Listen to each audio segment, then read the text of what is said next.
Aujourd'hui, nous allons faire ce que nous appelons l'appréciation olfactive d'un vin, c'est-à-dire le nez. Plus de 500 arômes ont été définis par les chercheurs et ils ont été construits dans plusieurs grandes familles. Le végétal, le minéral, l'animal et le fruité. La découverte d'un vin et son arôme passent par des phases bien précises.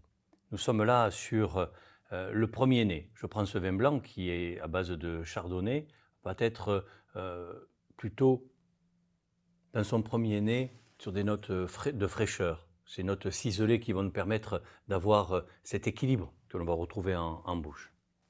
Ensuite, nous allons maintenant l'agiter. En l'agitant, nous allons transporter tous ces arômes au niveau de notre nez et nous expliquer un peu plus ce que le vin a au fond de son cœur.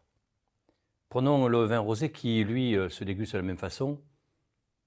Le premier nez va être frais, tendu, avec une belle signature méditerranéenne. Le département de l'Hérault, d'ailleurs, a une belle générosité en matière d'arômes, car la multiplication de ces cépages et de ces terroirs nous amène à une découverte remarquable. Nous sommes là ensuite sur cette signature tout à fait intéressante de ce rosé à base de cinsault. Nous allons l'agiter. En l'agitant, nous allons transporter les arômes.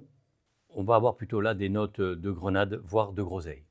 Maintenant, nous allons prendre le rouge, ce rouge qui, par sa robe, nous annonce un vin généreux, compoté, avec une belle minéralité. Le premier nez se présente sur des notes épicées, poivrées. On est là sur un vin généreux, puissant.